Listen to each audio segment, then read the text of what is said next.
안녕하십니까. 청소년 문화론 11강 1교시를 시작하도록 하겠습니다. 여러분, 청소년 문화론 강론을 계속 보고 있는데 이번 시간에는 청소년 다문화에 대해서 살펴보도록 하겠습니다. 우리가 여러분들이 이제 그 다문화에 대해서 이번 시간 외에도 계속 꾸준한 관심을 가지시기 바랍니다. 이 다문화는 세계적인 추세이기도 하고 또 우리 사회의 아주 당면한 문제이기도 하죠. 우리 사회가 초저출산, 초고령화 사회로 진입하고 있습니다. 그래서 이 다문화는 그냥 넘어갈 일이 아니죠. 우리의 삶과 아주 긴밀하게 연동되고 있습니다. 이러한 다문화 시대에 우리가 어떠한 태도를 가져야 되느냐는 또 항상 중요하죠. 그래서 나부터 어떤 태도를 가져야 되느냐, 그건 항상 생각해야 될 그러한 시대입니다. 다문화주의를요, 건국 이념으로 받아들였던 나라들이 있습니다. 그 나라들이 미국, 캐나다, 호주, 이런 나라들은 건국을 할 때 국가라는 개념은 여러분 19세기 근대의 산물입니다. 여러분 사회학이라는 학문도 근대의 산물입니다.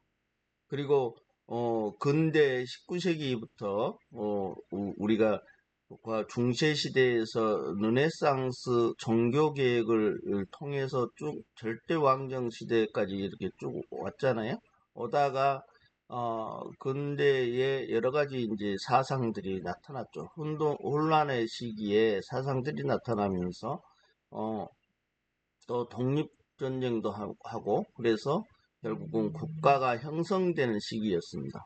그때 이제 여러 가지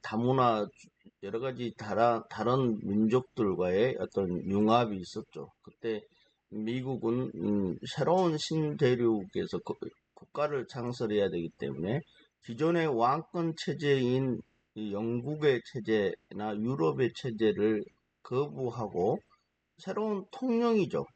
원래 대통령이라 하는데 원래 그걸 통령입니다. 대는 우리가 붙인 거고 그래서 통령을 만들어서 결국은 이제 그 대통령제의 기반을 이렇게 형성했죠. 그러면서 여러 다문화를 인정함으로써 그 시너지로 오늘날 미국을 이룬 겁니다. 그런가 하면 또 다문화 시민권을 이렇게 인정을 해주는 그러한 나라들은 주로 유럽을 중심으로 해서 영국과 프랑스, 독일 이런 나라들, 서유럽을 주로 중심으로 해서 다문화 시민권을 아예 인정을 하죠.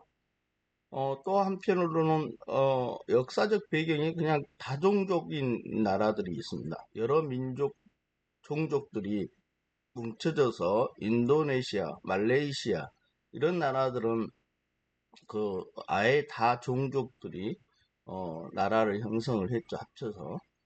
그런가 하면 이제 이 외국인이라는 어떤 이런 사람들을 장애인으로 아예 분류해서 돌봄을 하는 그런 나라도 있습니다. 외국인은 언어도 다르고 생활 습관도 다르고 문화도 다르죠. 그렇기 때문에 외국인들은 이제 어, 스웨덴이나 이런 나라에 가면 이제 낯선 존재들입니다. 낯설다는 것은 여러분들도 많이 느끼죠. 아예 뭐 언어 장벽도 있고 그래서 장애인으로 분류합니다.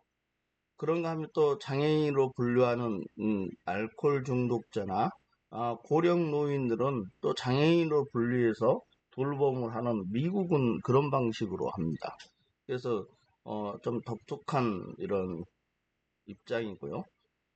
여러분들이 이제 여러분도 많이 느낄 겁니다. 여러분들이 만약 낯선 곳에 여행을 한다든지 장기간 그곳에 살아야 되는 어떤 계기가 있을 때 외국인과 똑같은 느낌을 받죠. 외국인들도 이렇게 우리나라에 만약에 온다면 일단 적응을 해야 되겠죠.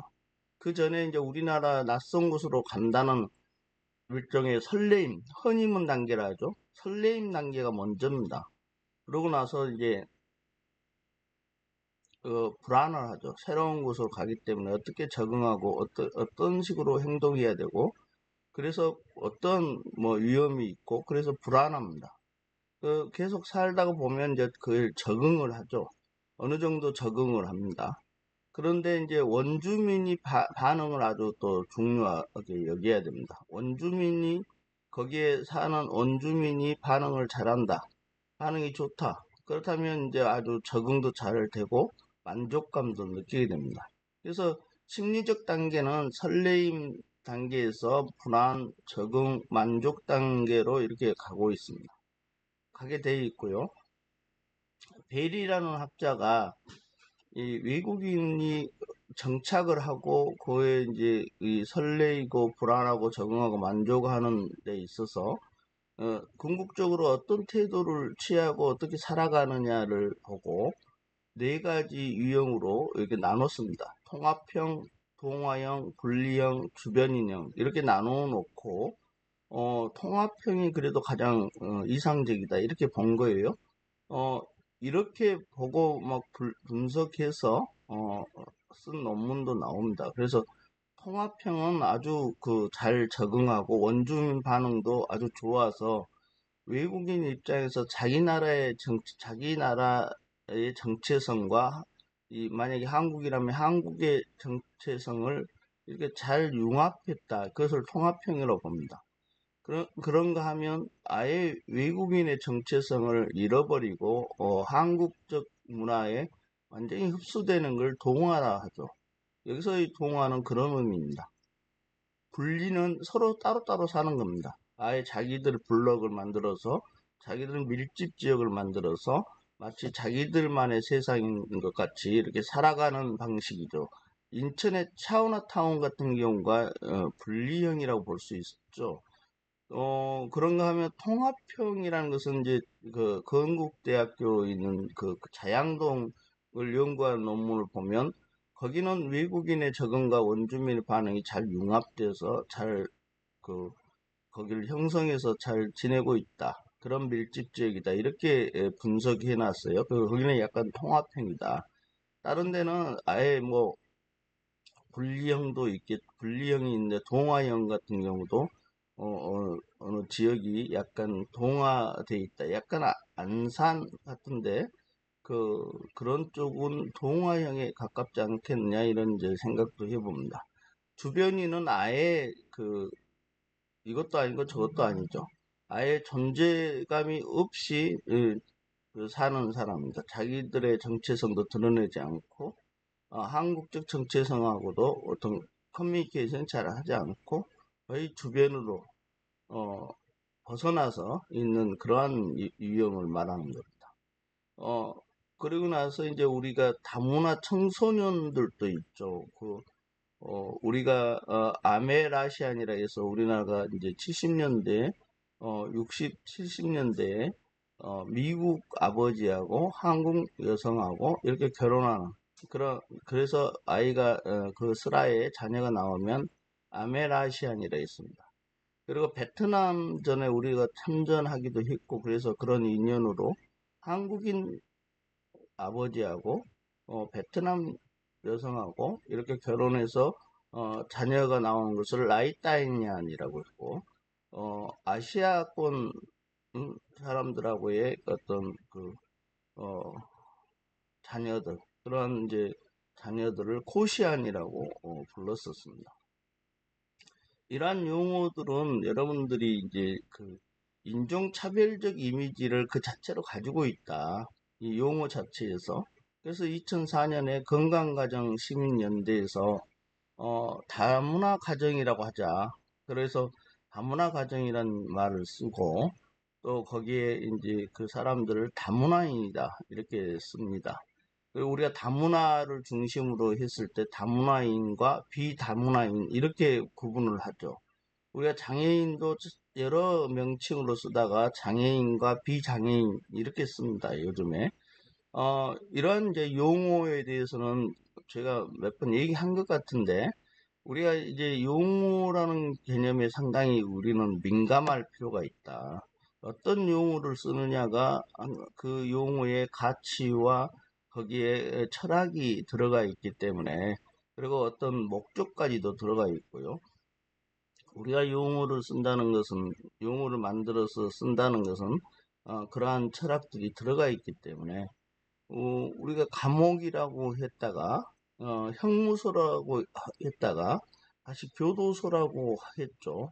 이러한 추세는, 변화의 추이는 감옥은 가둬놓는 곳이다, 이렇게 우리가 인식이 되잖아요. 형무소는 형을 부여한다, 이렇게 처벌을 한다는 의미가 아주 부각돼 있죠. 그리고 교도소는 뭔가를 교화한다, 교화해서 회복을 한다, 회복을 해서 사회복귀를 시킨다, 이런 철학이 들어가 있죠. 그러다 보면 그 교도 행정도 상당히 이제 달라지게 됩니다. 그런 부분들의 인식을 가지고 계속 접하고, 그러면 행정 공무원들도 거기에 따라서 그런 이제 그런 그 처우도 하게 됩니다. 그래서 또 하나가 여기가 동사무소라고 했죠. 그건 사무, 그야말로 행정사무에 딱딱한 행정사무가 연상되죠. 동사무소. 그러고 나서 동주민센터라는 말을 쓰죠. 지금도 쓰고 있어요. 동주민센터라면 뭔가 주민들을 위한 것 같은 느낌이 들잖아요. 그러다가 요즘에 행정복지센터라고도 변경하는 데가 있어요. 그러면 행정 자체가 복지를 위한 그 일종의 전달 체계인데, 복지까지 넣어가지고 복지를 강조하고 있죠. 그래서 그 패러다임이 계속 이렇게 바뀌고 있다, 이것을 알 수 있죠, 용어에서. 그런데 이러한 용어의 힘이 있습니다. 그래서 언어학자죠. 소수르라는 언어학자는 인간은 언어에 갇힌 존재다, 이런 명제를 제시했어요.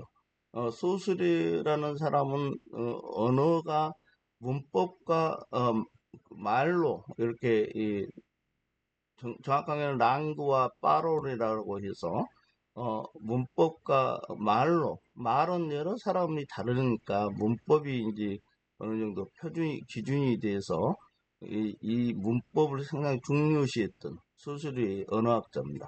그 소수리는 구조주의죠. 어떤 구조가 이 주체를 대신한다, 이런 이제 구조주의자입니다. 그런가, 우리는 언어에 갇힌 존재라는 것은 일정 부분 맞는 얘기죠.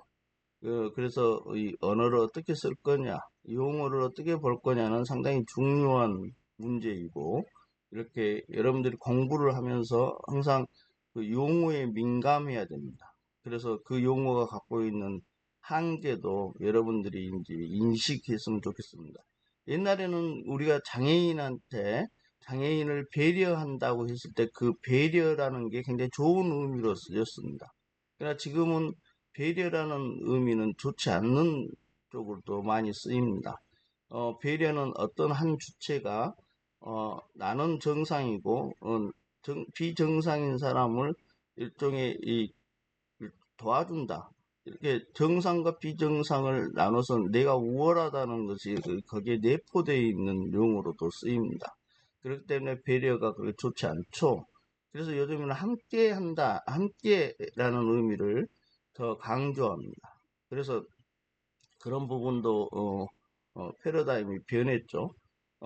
그래서 그 용어에 여러분들은 항상 민감하게 해서, 만약에 이 용어가 적절하냐, 여기에 인권이 담겨져 있느냐, 이런 부분들을 예민하게 들여다봐야 됩니다. 세 번째는 다문화 청소년 육성을 위한 과제에 대해서 이렇게 살펴보도록 하겠습니다. 우리가 다문화라는 것은 이 개념을 보면 다라는 게 멀티이기 때문에 여럿이다, 많다, 복합적이다, 이런 의미입니다. 각 나라와 이제 민족의 문화를 연결하고 반영하고 적용해서 근본적으로는 각 문화의 다양성, 결국 많은 다양성인데, 우리가 다름을 우리는 틀리다, 차이다, 이렇게 인식하는 경우가 있습니다. 틀리다는 인식을 가지고 있는 경우가 있습니다. 나와 다르면. 그렇기 때문에 그것을 다르다고, 차이가 있다, 그 차이를 존중하자, 이게 이제 그러한 문화를 다문화라고 그럽니다. 그렇기 때문에 한국을 기준으로 하면 한국에 들어온 외국인들의 다양한 차이를 그대로 존중해 주면 됩니다. 그런데 그걸 뭐 우리 기준으로 봐서 맞다 안 맞다 이렇게 보면 그게 이제 같이 살아갈 수 없는, 공존할 수 없는 영역들이 이렇게 드러나는 거죠. 충돌하는 거죠. 그래서 거기에 따른 이제 여러 가지 갈등과 싸움, 그리고 배제, 이런 부분들이 나옵니다.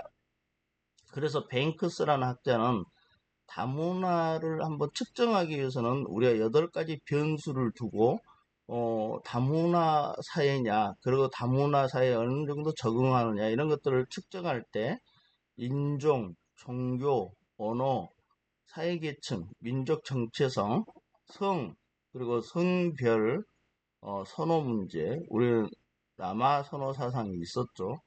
유교적 잔재이긴 하지만요. 그러한 이제 성별 선호, 그걸 장애와 비장애를 구분해서 비장애인들을 어떻게 대우하느냐, 어떻게 취급하느냐, 이런 이제 이 변수들을 가지고 다문화 사회를 진단했던 학자입니다.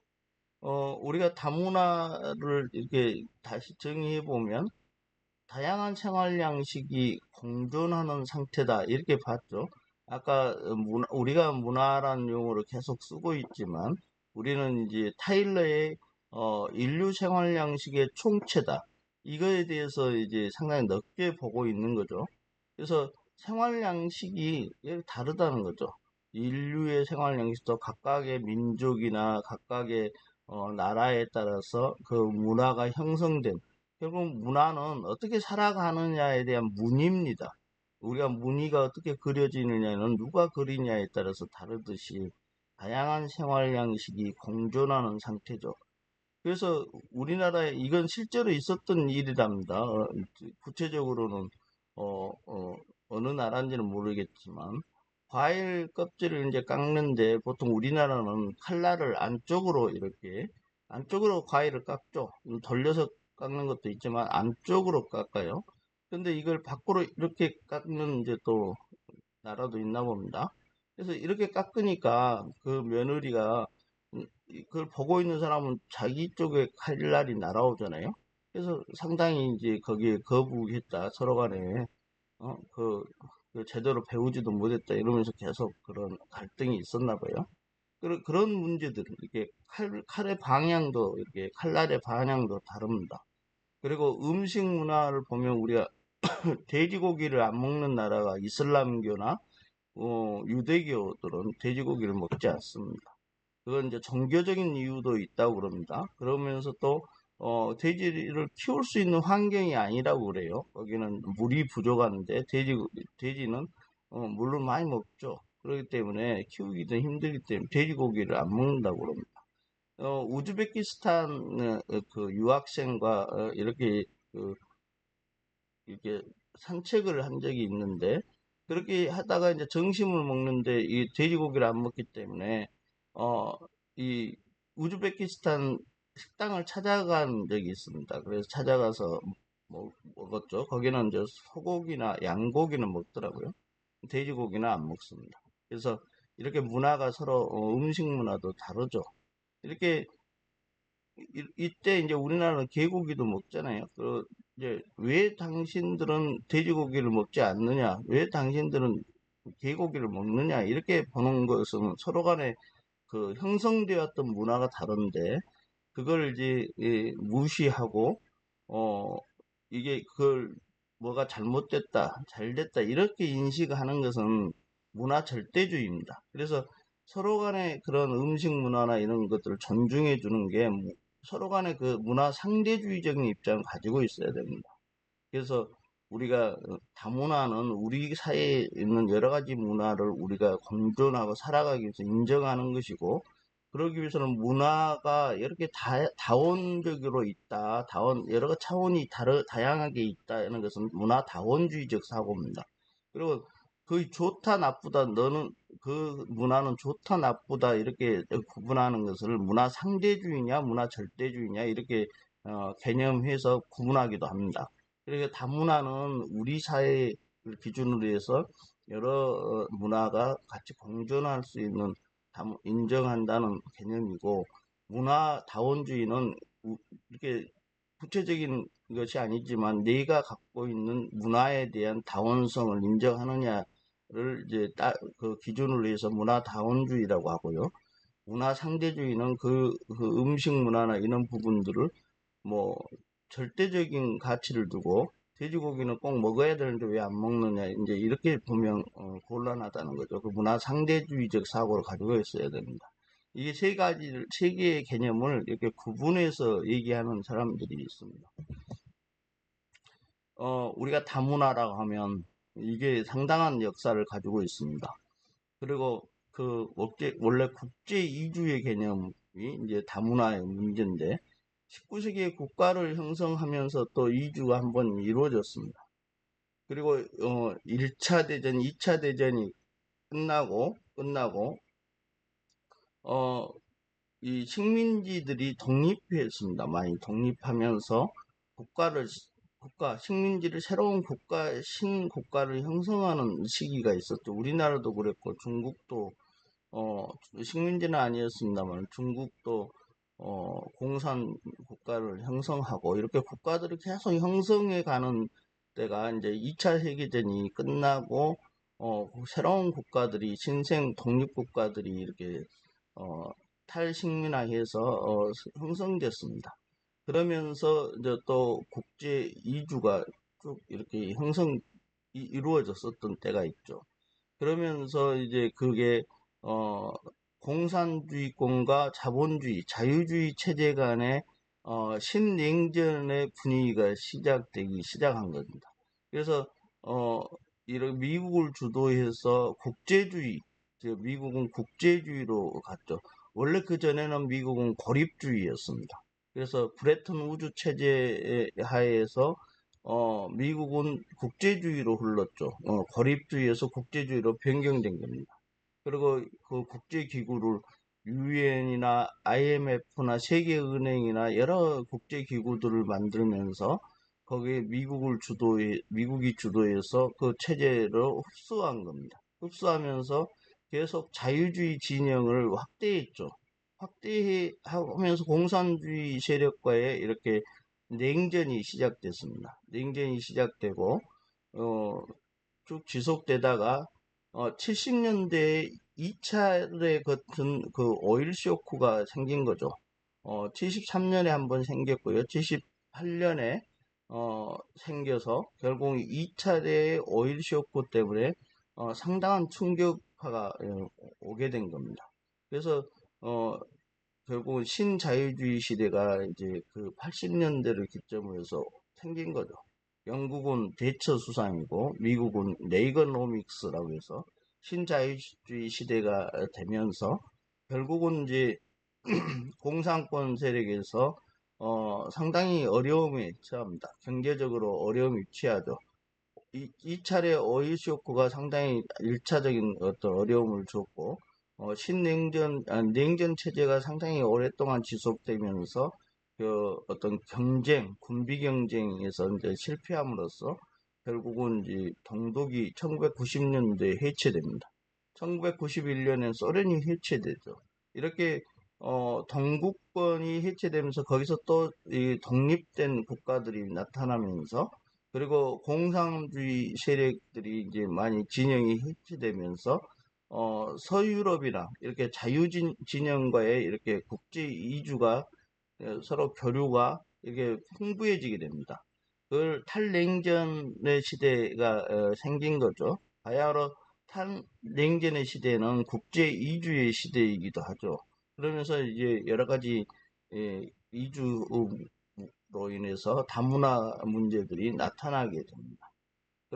그래서 또 더욱더 이제 탈냉전과 세계화가 또 되겠죠.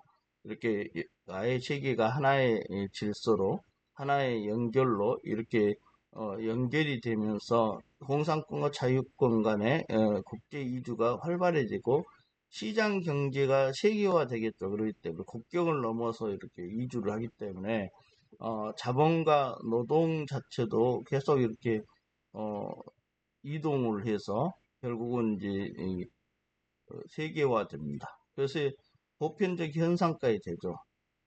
그런데 한국은 여전히 이제 그 남북 분단이 지속되기 때문에 특수한 양상을 띠고 있었고, 그러한 환경 때문에 한국은 약간 외국인에 대한 그 아까 반응, 이 부분들이 그렇게 어, 세계적 질서하고는 약간 차이가 나고 있습니다.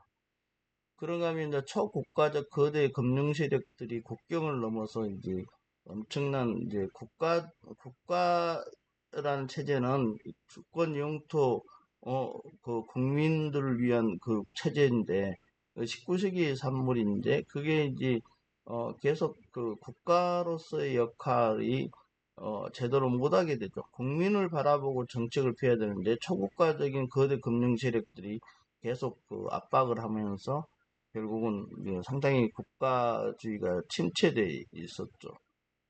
그러다가 요즘에 이제 미국의 대선을 중심으로 해서 다시 새로운 국가주의가 나타나기 시작했죠. 국제주의를 포기하고 미국이 마치 신고립주의로 가지 않느냐 이런 분석들이 나오고 있는 겁니다. 그래서 그것은 새로운 국가 체제를 더 장벽을 쌓겠다 이제 이런 국제주의 흐름하고는 다른 이제 흐름들이 나타나고 있는 거죠. 그런가 하면 또 교통과 인터넷 통신의 발달이 이 상당한 이제 다문화를 어, 더 강화시킨 측면이 있습니다. 교통과 인터넷 통신의 발달은 한국도 상당한 그 위상을 갖고 있죠. 소통 체계의 혁신이라고 볼 수 있습니다. 그래서 국가 간 경제가 상당히 경계가 약화되고 있죠. 서로 다른 문화적 배경을 우리는 매일 접할 수 있습니다. 그래서 어, 그러한 이제 경제 문화 교류가 활발하게 되고 있고 심지어는 이제 지식 정보 문화 민족 구성도 상당히 이제 이게 이 교통과 인터넷을 통신을 통해서 상당한 교류에서 친밀감을 가지게 돼서 민족 구성도 다양화되고 있다. 그런 이제 그 추세를 지금 현재 우리가 겪고 있는 겁니다. 우리가 다문화인이라고 한다고 했죠. 다문화 가정과 그 슬하에 태어난 다문화인들이 태어나고 있습니다. 한국과 다른 민족 또는 다른 문화적 배경 가진 사람들이 계속 한국 사회에서도 계속 증가하고 있는 추세죠. 그리고 옛날에 우리가 호녀라는 말을 많이 썼는데 역시 인종차별적 용어다. 그래서 한국의 다문화는 거시적으로 변화해왔다기보다는 이제 다소 폐쇄적이고 선별주의적 성격이 강했죠. 네, 지금 다 외국인은 외국인 비자 제도만 봐도 이렇게 어느 정도 체류하다가 또 외국에 나갔다가 다시 들어오는 그런 체제로 있죠. 아직까지는. 폐쇄적이고 선별주의적 성격을 가지고 있고 여기서 이제 특수한 환경, 우리가 분단이라는 특수한 환경이 아직도 한반도 내에 존재하기 때문에 어, 국제 이주가 원활하지 않습니다. 그리고 문화적 전통은 가부장주의적 유교 문화를 가지고 있었죠. 이게 많이 이제 희석되고 있는데 이것은 우리 사회가 그렇게 처해왔던 역사적 배경이 있는 거죠. 그래서 이제 우리가 보면 외국 다문화인들을 보면 국제 결혼 가정이 있고 외국인 근로자의 가정이 있고 세터민 가정이 또 있죠. 이게 이제 한국 특수한 환경을 가지고 있는 세터민 가정이죠. 국제 결혼 가정은 우리가 한국인 아버지와 외국인 어머니 가정, 한국인 어머니와 외국인 아버지 가정 이렇게 두 가지로 나눠서 이렇게 형성될 수 있다 이렇게 보고 있는 거죠. 그러나 한국인 아버지와 외국인 어머니 가정이 제일 많이 있죠. 많이 있어요. 그 외국인 근로자 가정을 보면 외국인 근로자가 한국에서 결혼해서 가정을 이루는 경우도 있고 아예 본국에서 결혼을 해서 형성된 가족이 국내에 이주한 가정도 있고 이러한 가정들이 나타나고 있습니다. 세트민 가정은 북한에서 태어나서 한국에 입국한 가정도 있고요. 북한에서 본국으로 입국하여 결혼한 가정도 있습니다. 우리가 북한의 지위에 대해서는 여러분 그 헌법상 북한은 위중적 지위를 가지고 있다 이렇게 보고 있습니다. 왜 그러냐면 북한은 헌법상 우리나라의 영토가 한반도와 그 부속 도서입니다. 그러니까 북한도 우리나라 국민이 되는 거죠. 그런데 그걸 불법 점거하고 있다 이렇게 보는 거에 헌법적인 입장이 한 입장이고요. 두 번째는 뭐 통일 얘기가 나오는데 하나로 합쳐야 되는 문제는 과제죠. 우리의 과제인데 그 과제를 위해서는 서로 대화를 해야 된다. 불법을 저지르는 사람하고 우리가 협상을 하지는 않습니다. 그럼에도 불구하고 북한과는 이제 이 협상을 하자. 그래서 북한과는 대화의 상대도 된다. 이렇게 본 게 이중적지인데 요즘 북한이 하는 행동들을 보면 다른 1대1 국가 관계다. 이렇게 이제 본인들이 헌법을 개정하기도 했어요. 본인들의 헌법을. 그래서 이제 그러긴 하지만 그런가 하면 세터민 가정들은 계속 늘어나고 있는 거죠. 그만큼 살기가 어렵다는 것을 반증하고 있습니다. 우리나라의 다문화 상황을 이렇게 보면 우리나라 국가 주도의 탈중심화 정책을 써서 세계 공동체 시민이 되자 이러한 입장을 가지고는 있죠. 그리고 우리나라는 건국 이념은 안 있고 미국이나 이쪽이 이제 건국 이념이었고 자유민주주의가 우리나라 역사적으로 이렇게 형성된 건 아니에요. 그래서 성숙하지는 않죠. 아직 다문화 시민권까지 인정합시다 이런 것은 아직은 아니다는 거죠. 우리나라는 그 한민족의 일종의 우리는 다종족의 나라는 아니죠. 그래서 그런 배경도 없고 그래서 사회적 문화적 정체성의 통합을 어떻게 이루어 갈 것이냐 이게 이제 한국적인 문제입니다. 통합이라는 개념이 이제 어떤 압박의 문제에서는 나쁜 의미지만 여기서 말하는 통합은 외국인의 정체성과 한국의 정체성을 어느 정도 잘 융합을 해서 함께 살아가는 아까 함께라는 개념이 이제 포커스죠. 외국인도 장애인과 비슷한 경로로 우리가 이제 함께 살아가는 문제를 항상 가지고 있어야 합니다. 여러분 장애인들에 대한 패러다임을요. 이건 이제 장애인 복지에서도 공부를 하지만 장애인을 처음에는 배제했죠. 이렇게 배제했다가 또 이렇게 시설이나 이런 쪽에 가둬놨었어요. 가둬놨다가 또 큰 치료를 목적으로 해서 치료를 한다는 명목으로 도심지에 큰 시설을 만들어서 또 거기에 가둬놓는 이런 부분들을 일종의 시설에 이렇게 가둬놓으면서 치료를 또 했죠. 그러니까 배제 단계에서 치료의 단계로 넘어왔다가 이분들을 다시 재활을 해야 되겠다. 재활의 측면으로 갔다가 재활과 또 회복의 측면으로 갑니다. 패러다임이니까 배제, 치료, 재활, 회복 이런 패러다임들을 가지고 있는 거죠.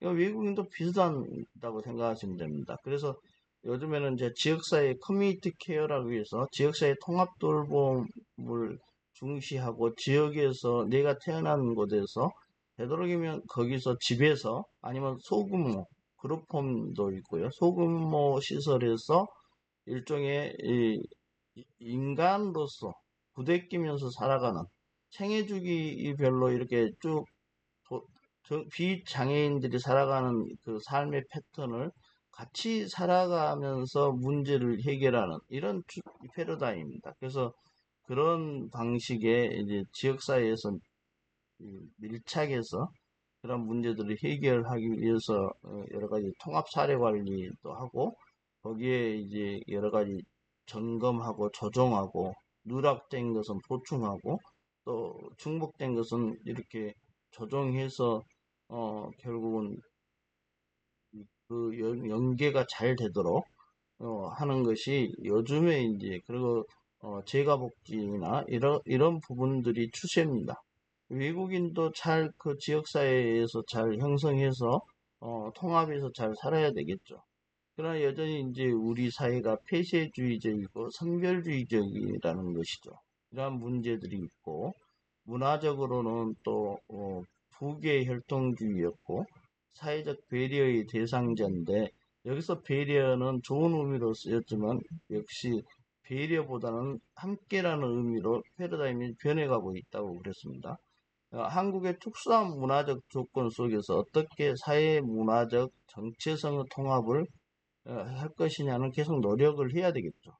우리 사회가 저출산과 고령화, 그리고 우리가 도농의 양극화가 심하죠. 우리 사회에 이제 이것은 약간 구조적인 모순들이 나타나고 있는 겁니다. 저출산, 고령화인데 여기에 초가 붙죠. 초저출산, 초고령화, 그리고 도농의 양극화에서 결국은 농업 일종의 시골, 이게 마을이 없어지고 있고, 그래서 이런 문제들은 우리 사회가 갖고 있는 모순점들입니다. 그래서 우리가 결혼 이민자 중심의 사회 통합 정책은 원종주의와 동아주의 입장에서 이렇게 접근을 하고 있는데, 소수 문화 주체들의 재서열화, 재인종화 이렇게 해서 이러한 정책을 펴고 있죠. 아까 이 동화보다는 어떻게 보면 통합을 더 추구해야 되겠죠. 여기에는 동화라는 말을 쓰는데 통합의 사회 통합의 문제입니다. 우리가 장애인들도 세 가지 이념이 있어요. 정상화의 이념과 두 번째 최소 규제 이념, 그건 탈시설화 탈원화의 문제입니다. 병원이나 시설에 있지 않고 되도록이면 밖으로 탈시설화 탈원화의 문제입니다. 그게 최소 규제의 문제고, 그러고 나서 사회 통합의 문제들이 같이 함께 살아가는 문제들이 있죠. 그래서 세 가지 이념이 그 외국인에도 그대로 적용할 수 있습니다. 정상화라는 개념은 장애인을 정상인으로 만든다는 개념이 아닙니다. 꼭 그 부분은 여러분들이 좀 명확하게 인식해야 됩니다. 정상화라고 하니까 정상인을 만든다 이런 개념이 아닙니다. 우리가 이 생애 주기가 이렇게 여러분 정규 분포입니다. 우리가 태어나서 이렇게 살다가 끝에 이제 노화돼서 죽잖아요. 이런 생애 주기는 우리가 비장애인이면 당연히 당연한 이 분포인데, 이게 장애인한테는, 특히 정신건강 장애인한테는 그게 잘 먹히지 않습니다. 그렇기 때문에 되도록이면 이 패턴을 우리가 살아가는 방식대로 그렇게 모든 것을 느끼고 애완도 느껴야 됩니다. 꼭 좋은 것만 느끼는 것이 아니고, 그래서 느껴서 같이 살아가는, 함께 살아가는 것이 지향해야 됩니다. 그렇게 가야 되겠죠. 그런 방향으로 가야 됩니다. 그래서 지역사회에서 외국인이나 장애인이나 우리가 함께 살아가는 방안을 계속 모색하고 그것을 이루어가는 그러한 이제 우리가 태도를 가지고 있어야 되겠죠. 외국이니까 배제한다. 장애인이니까 배제한다. 이 배제의 개념만 가지고 되면 너무 이제 함께 살아가는 문화를 가질 수 없겠죠. 그 자체를 우리가 인식의 전환을 할 필요가 있다. 그런 것이죠. 다문화 청소년의 개념들이 이제 한번 살펴보죠. 다문화 청소년은 청소년이라는 개념에서는 같죠. 그러나 다문화 청소년이라는 면에서는 약간 다르다 이런 것이죠. 그래서 두 가지 이상의 문화권에 걸쳐서 성장하고 생활하는 청소년을 다문화 청소년이란다. 다문화 가정, 다문화인, 다문화 청소년 이런 용어들을 쓴다는 거죠. 우리가 세터민 청소년도 있죠. 세터민 청소년은 아까 세터민 가정에서의 청소년을 말하는 것이고, 국제 결혼 가정 자녀들도 있고요. 여기서 보면 이제 우리가 출산율이 저하됐죠. 0.72병입니다. 합계 출산율이요. 내년에는 올해를 통계되면 0.6으로 내려간다는 얘기도 있습니다. 한번 보죠. 그리고 도농 간 인구 이동이 이제 심했죠. 이건 산업화가 되면, 여러분 산업화가 되면 도시화가 되죠. 도시화가 되면 개인화가 되고 익명성의 문제가 나타나죠. 농사를 짓던 농부가 근로자로 변합니다. 도시에 오면 근로자로 변해죠. 그 근로자로 변하면서 결국은 농토는 결국은 이제 그 공동화되죠. 농도는 비게 됩니다. 그래서 노인들만 남게 되고 거기에 남는 청년들, 특히 남자 청년들은 결혼할 수가 없죠. 그래서 외국인과 혼인하는 그러한 추세들이 좀 있었습니다. 도농 간의 인구 이동의 문제, 그리고 양성평등의 관념이 문제 확산됐고, 세계화도 어느 정도 우리가 겪고 있습니다. 성비가 불균형했던 측면도 좀 있죠, 우리가. 남아 선호 사상이 있어서. 그래서 국제 결혼이 이제, 가정이 형성되고, 거기에 따른 자녀들이 태어나고, 이러한 이제 우리나라도 그런 추세에 있습니다. 외국인 가정의 자녀들도, 있는 것이죠. 그래서 이제 그런데 우리나라에 이제 보면 각 부처별로, 지칭하는 용어도 다르고, 개념도 다르고, 그 다른 만큼 이제 지원도 다르다는 거죠. 이런 문제들이 우리는 이제 문제로 남아 있는 겁니다. 이게 잘, 통합이 안 되고 있습니다. 국적별로 우리가 보면 결혼 이주 여성을 보면, 어, 보통 이제 중국, 조선족, 그 다음 저 중국, 뭐 베트남, 순수한 중국인, 그래서 중국, 조선족이나 이런 쪽이 많고요. 그리고 베트남, 필리핀, 일본, 몽골, 태국, 대만, 이게 2019년 기준으로 이렇게 순서가 되어 있습니다. 이거는 좀 바뀌기도 하죠. 한때는 또 베트남이 더 많았던 때도 있고요. 그리고 다양한 언어하고 문화적 자산을 지니고 있죠. 장점입니다. 이것은 다문화 청소년들의 굉장히 큰 장점이죠.